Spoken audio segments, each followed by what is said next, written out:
fellas, back on the Bossman show with Georgia State Panthers head coach Shawn Elliott. Big game this week against App State. Sun Belt play gets going real in earnest this week. Coach Elliott, how you doing, man? How's things over there at Center Park, man? I'm doing good. I just walked in off the practice field, so I'm a bit tired. I worked a little hard today, so my dogs are barking. Yes, sir. I hear that, Coach. Let me ask you this, man. Saturday, man, you played a great Auburn team out there, competed really well, had the lead for a while there, playing an SEC school on the road, down on the plains of Auburn, Alabama. How was it seeing your guys compete that hard against a team that good, man?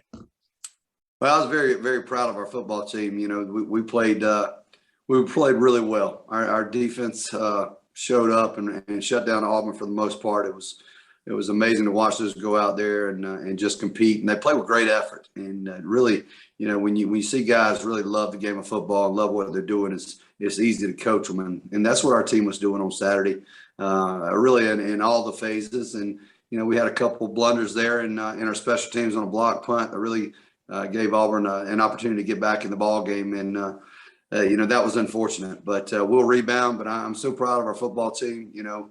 Not every win is a win, and you all feel the same, and not every loss is a loss that you feel the same way. And I was, you know, even though we took the L, I was really proud of our football team. Came in there, and we were very positive at our meetings and talked about all the good things that we did.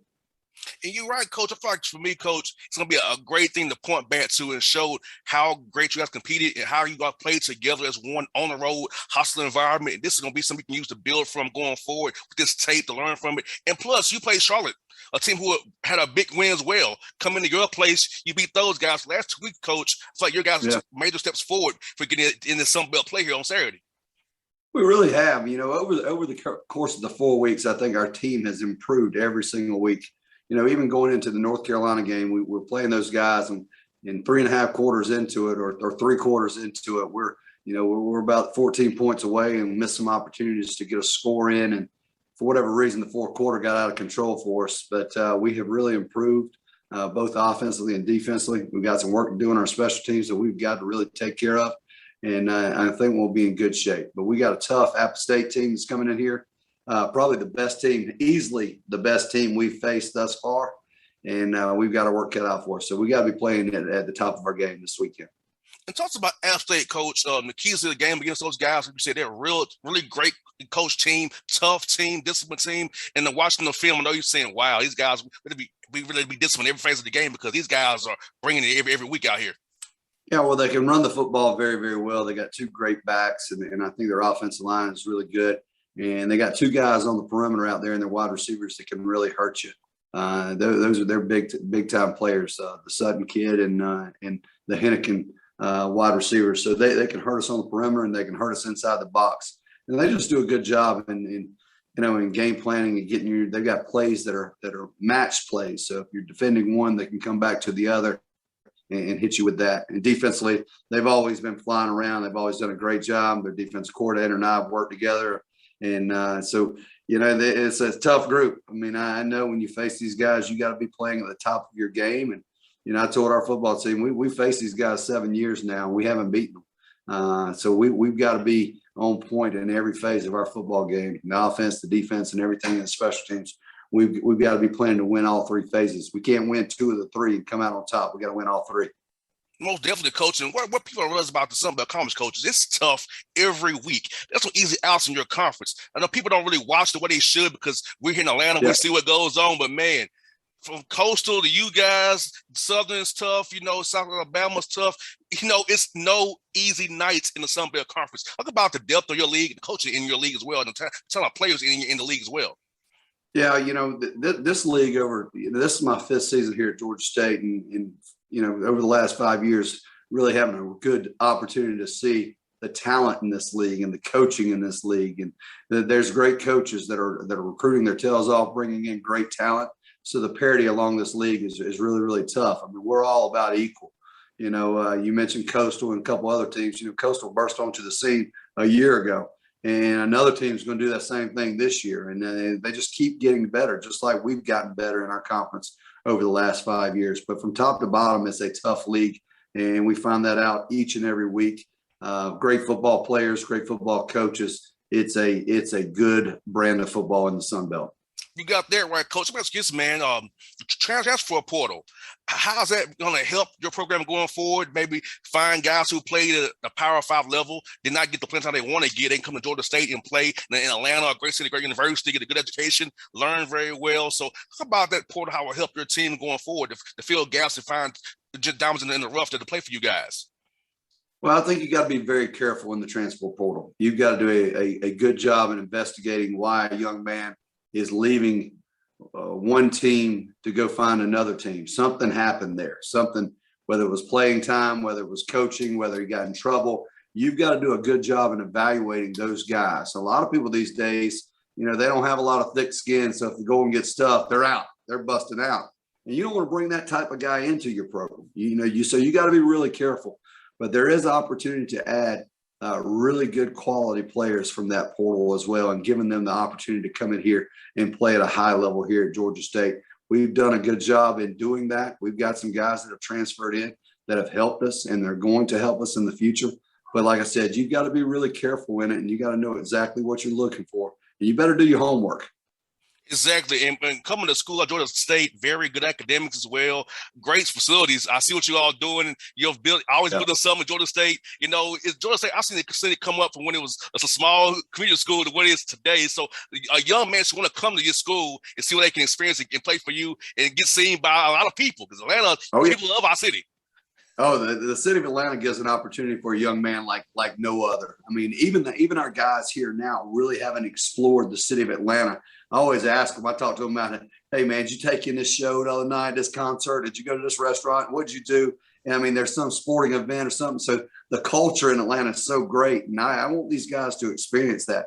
I went to Appalachian State, so I didn't get a whole lot of chance to experience a whole lot of culture and outside influences up there in Boone. It was like, hey, if you were going out, you were going to some guy's apartment and hanging out, or maybe you were lucky enough to have a date and take a girl out. But other than that, that was all you could do. Here in the city of Atlanta, it's just popping every single day, and I enjoy that, and I think our players enjoy that. Like I said, it's a great city to be in. What an opportunity for our university to be right here in the heart of it, and to have the opportunity to experience that with our student athletes. And Coach, I want to commend you on last year as well, Coach. 6 wins in a COVID year. That's probably the hardest year for you as a coach, having young men deal with the protocols they did deal with, keeping them focused, not be able to be college students themselves, like to go and have a good time like they wanted to, and still getting 6 wins, winning a tough bowl game. Talk about how your young men, especially adversity, handling that last year. Because I feel like for me, I'm in my mid-30s, Coach. I've had adversity in my life, but your guys a little younger than me. To see that firsthand, what happened last year, and growing from that. Talk about that for your young men, man.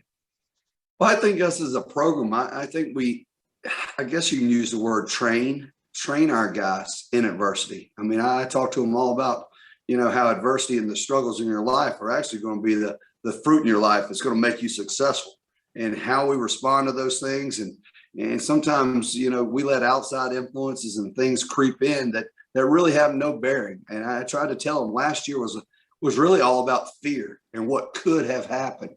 And if you let that fear creep in and you don't block it out to a certain degree, then you get overcome by it. And we kind of just put blinders on. We knew we were going to take precautions. We knew we were going to do everything in our power to keep us safe and healthy. And those guys, once you got to feel comfortable. Once they got in that comfort zone, it was all about going and winning.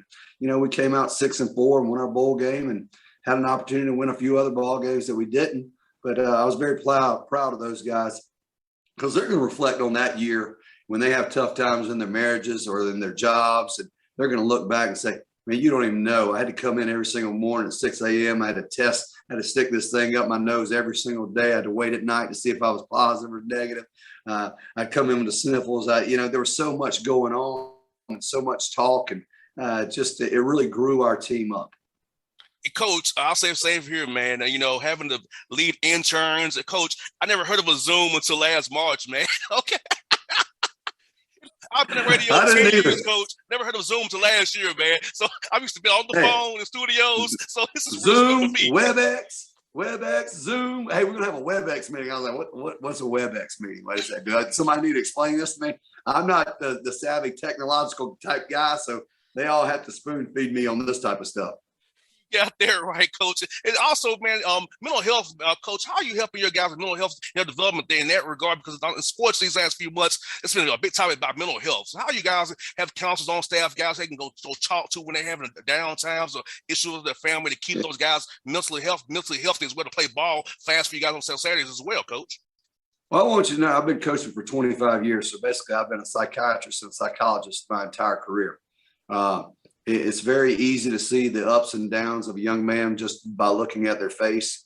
And you've got to ask questions. I mean, we have a team meeting every single morning before we start any type of individual meeting or go to practice for the very reason to make sure, one, they're there and here safely, but the two, so we can all look them in the eye. I can see if a guy's been up till 3 a.m, if he was out last night, if his girlfriend broke up with him, if he's homesick, or he has something else in his life that I need to find out about.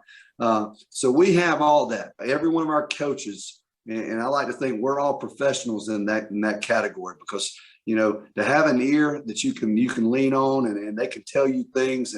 And for me, I speak the truth. I don't hold anything back from these young men. So if things are going great, they're going great. Things are going bad, they're going to know exactly where they stand. And they tend to, I think, grow and condition themselves to understand they're going to hear bad things from me. They're going to hear good things from me. And it's no different in the real world. They learn to not accept it, but they learn how to deal with it.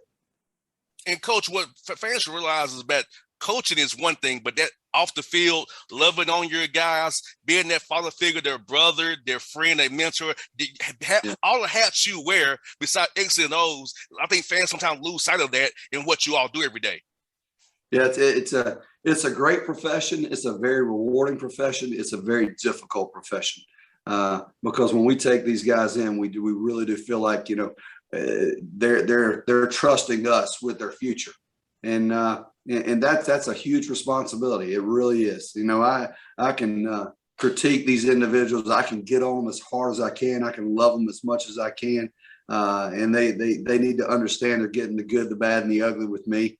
And everything that I do is in the best interest for them. They may not see it at the time, but it's in the best interest for them. And I think they appreciate it in the long run. I know some it takes a little bit longer to appreciate than others, but in the long run, they certainly look back and say, "Damn, that coach he really cared." You saw right, coach. Say for me, was my coaches I had at Tennessee State. Those are the guys who I still hear in my head now when I have some issues. Coach told me this 15 years ago, so it all makes sense eventually. Things you tell us as players, it might not hit us right away, but we get my mid-30s, heading to our 40s, something comes up. Oh, yeah. What Coach said back in that meeting, it all makes sense now. It's amazing. I bet I coached. I left Appalachian State as an assistant coach in 2009, and there was a transfer actually that came in from Vanderbilt that year, and I didn't even coach him. I was the offensive line coach, and he was a defensive end. And he works at Auburn in the psychological services department. And he had sent me an email 2 weeks ago saying he was going to be at the game, and just it's just how much he appreciated everything I told him and put him through. And he never understood it then, but certainly understands it now. And those are great stories. I don't keep a lot of that stuff. I tend to just delete and move on, but I wish I had every one of those things. So one day when I get done with all this coaching, I can reflect on all those individuals. Yes, sir. Well, Coach Elliott, thank you for your time today. Let's look to you on Saturday. I'll be cheering for you guys Saturday. I'll be there in person, so look forward to it, man. Have a great week of practice and see you Saturday, man. Well, good. And if you get a chance, come watch us practice one day. We'd love to have you. I sure will. I can Allison do that for real. I sure will, man. Okay. Take care. Appreciate you. Thanks, Coach. Be safe, man. Oh, as always. All right.